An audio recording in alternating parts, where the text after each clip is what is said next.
Welcome to part 2 of the recap on what happened with Naziiyah Harris. Now, the last thing I want to point out concerning these circumstances is that police also believe that they have a motive. Here's a little bit of Naziiyah's aunt Shannon testifying about some of that. Can you kind of describe the relationship between Naziiyah and Jarvis?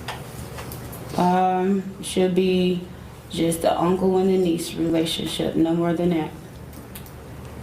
And to fast forward, on January 21st, 2024. Officer Gardner came to pick up Naziiyah's tablet. My mom asked me to put it on the charger. I put it on the charger. The tablet, before the tablet was picked up, I looked inside to this tablet. So the first thing I went to was Instagram, which I was scrolling. And I seen Jarvis Butt's Instagram page. I clicked on his page. And I seen 2 messages. Were the messages of a sexual nature? No. Okay. It was 2 sent pictures, but you can't really make anything out. It wasn't nothing there, but you know, it was a picture was sent. Called him while he was at work, asked him, what is these messages I seen between you and my niece? And he said, what messages? Said it's 2 particular messages that states out and it's a picture. And he stated that, I don't know, on these messages. I told him what the messages were, and he said it was probably our children was messaging him. And I stated no, because I know how our children will text. All right, now this is your warning. Police did access messages between then 12-year-old Naziiyah and 41-year-old Jarvis Butts, and it's bad. Really bad. September 27, 2022, 1:54 a.m. She sent a message, where are we doing it at your choice? A message is replied to Jarvis, it says basement. The message is sent to Naziiyah from Mr. Butt's phone, saying, can you suck my d please? And make sure you erase the messages. Go change your clothes and take your panties off. Are we doing it tonight? I'm ready, fresh out the shower. You coming over? Don't have school. Asking, you coming? She receives a message from Jarvis that says, stop messing with people and just be mine. I'm finna go to lunch, love you. I can't stop thinking about you either. She sends a message to Jarvis. Hey, you may think I'm ignoring you, but I'm not. My phone broke. Are you mad at me? Please don't be mad. Can you tell me why you mad at me, yes or no? He replies to her saying, I haven't seen or talked to you. He had sent to her, I'm at your house. She says, damn, we was just there. You bet not be in my room. He sends her a message that says, I stole your panties. Didn't I make you come faster than ever? Jarvis, I'm sorry for making you mad, but do you ever think how I feel knowing that I can't have you to myself? But you have me to yourself, and no, I'm not seeing anybody else, I swear. Then you going to hit it from the back again? Send me some pictures, please. I want some pussy. And the name on here that she has this number saved is Bae for life, B-A-E, the number 4, and then life. Are you naked yet? Come on, babe, I'm sorry, just not in the mood right now, I'm sorry. I didn't sneak out for nobody, I swear. I know you're having a rough day, but I swear I'm not lying. Why won't you believe anything I tell you? I'm not like other girls, there is no need for me to lie to you. The meaning is, you're mine and mine only, the d and all you're mine and will stay mine. Go take them panties off. He sends a message to her that says, I'm trying to can I get my dick sucked today? I just want your body on mine. We doing something or what? At 0123, she replies, I want to lay with you. He replies, I'm going upstairs. She sends, okay, Shan going up there too. Give her some so she can shut up and leave you alone. She only acting like that because she's horny. Come downstairs so I can sit on it real quick. You was right, it hit different outside. Do you like your girls skinny? That's messed up because I was gonna f the shit out of you. I still want you to do it. August 4, 2023 at 22:07 hours, Naziiyah sends to Jarvis. Shan and Nana left. Jarvis replies, okay, what you saying? Naziiyah then replies back, what you think I'm trying to say? I want to try something. A threesome. You down for it? Thinking about you. My period haven't came at all. Hello, you there? It have not came. Jarvis replies to her, since when? Since I was in the hospital. That was last month. I'm scared, I don't know IDK, what to do, I have to go to the doctor's TM for tomorrow. You said that you took a pregnancy test and it was negative. She replies, it did. Jarvis then replies, so go get another one. I can't, I have no money. 1443, she says, You ain't scared to get a plan B, get a pregnancy test, and bring it later today. Just act like you have to use the bathroom. 14:56, Jarvis replies to her with, okay. September 27th, starting at 21:26 hours, Naziah sends, but are we still on for Friday? Jarvis replies, yes. What we doing though? At 21:49, she sends back, Jarvis replies, seriously? Naziah replies, yeah, what else we gonna do? Jarvis replies back to her, where?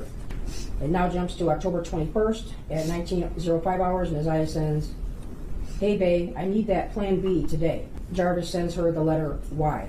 And now jumping to November 27th.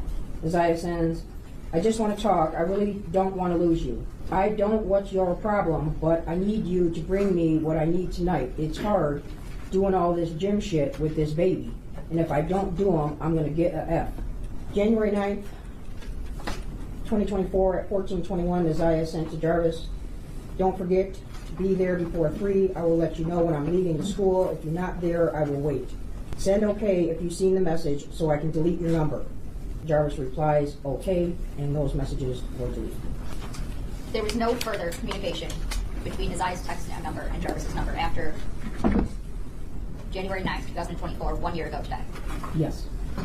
All right, so all of that leads me to the final thing that you need to know about this case, and that is that it hasn't gone to trial yet. Everything I just showed you is from the preliminary hearing. A preliminary hearing is when prosecutors get to present their witnesses and evidence in front of a judge, and that judge gets to determine if there's enough probable cause that this case should go to trial. And that's what happened for Jarvis. The prosecutors presented everything that I showed you and more to the judge, and not only did she determine that this case should absolutely go to trial, she also had some words for all of the adults that were in Naziah's life. I have to speak on Naziah Harris and the community who failed her. From what I have heard over the last 4 days and 5 days total is that several people failed her. I don't know where her mother is. I don't know anything other than that she was forced to live in a home where she was not protected or given adequate attention and love. I don't know where her father is. I don't have any mention of him in her life, no presence. To Cordell, AKA King, and all the men who saw Jarvis Butts hanging out and always around these young girls, including Naziah, and his 9-year-old daughter going up to the shop to clean up the shop. There's no mention of CPS, but I wonder what their involvement was over the years, because this was not just a 1-year thing. There are text messages at least from 2022. To her adoptive grandmother, Annette Harris, whose testimony, in my opinion, was very questionable. I understand why the people put her on the stand to establish Naziah's residence and the houses on Bedford and the regular routine, to establish also that Naziah was not a runaway child, that she was not a bad kid. But to always send those girls up there to clean up the shop raises questions. And how were there 2 women in that house who have birthed children themselves who did not notice that Naziah was pregnant, and I believe she was, and not having her period anymore?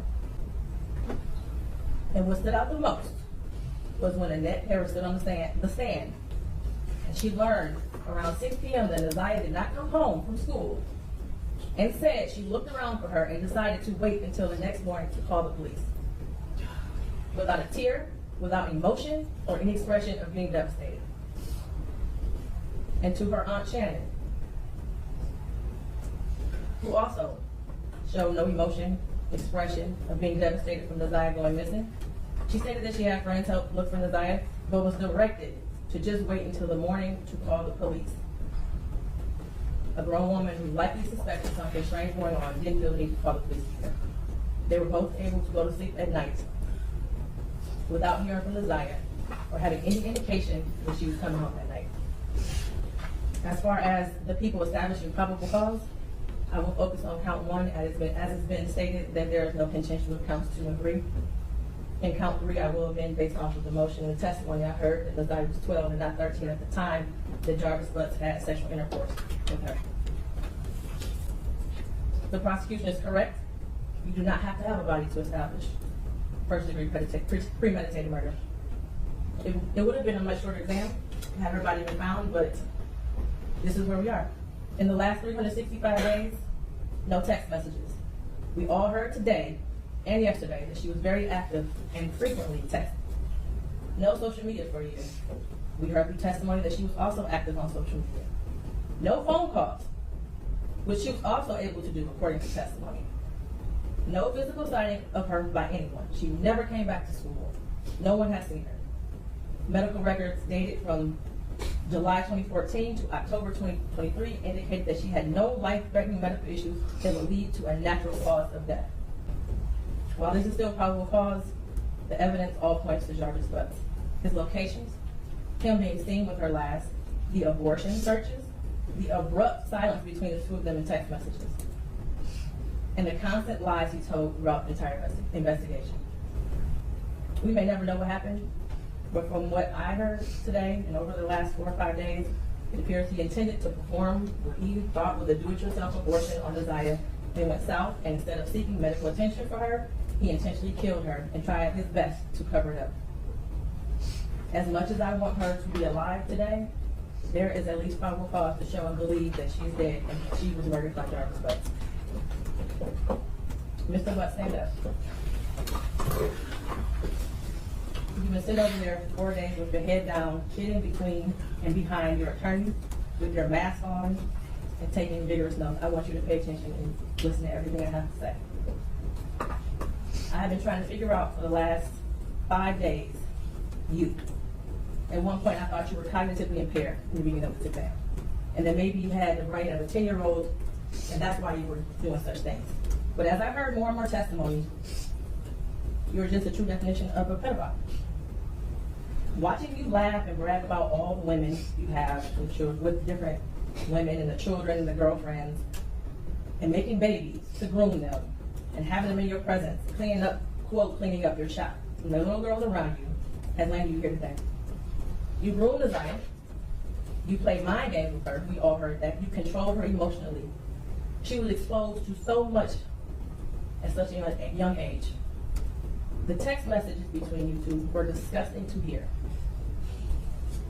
And to think that she had you saved in her phone as bae for life. Naziah deserves so much more. And while I mentioned other people that failed her, Jarvis Butts, you are the monster in this whole picture. She did deserve love from her parents and everyone who was in her life. She was ignored, she was neglected, and you took complete advantage of that. She wanted someone to love her, and she will never know what that feels like. Your children deserve more.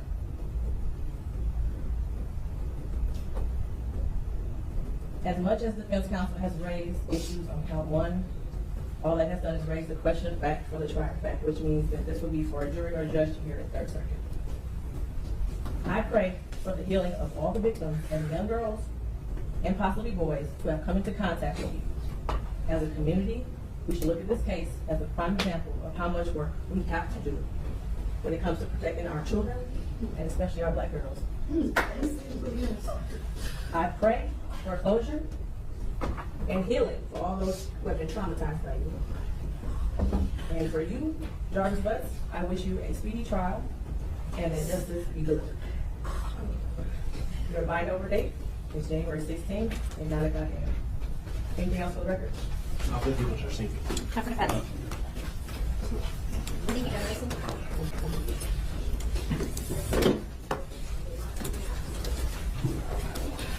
Do the right thing and tell us where she's at, please. I'm sorry, Judge. Just do it, Jarvis. Where is she at, Jarvis? Just tell us. You don't got no Judge, I'm sorry. I'm not trying to disrespect your court. People all to turn off the camera, please.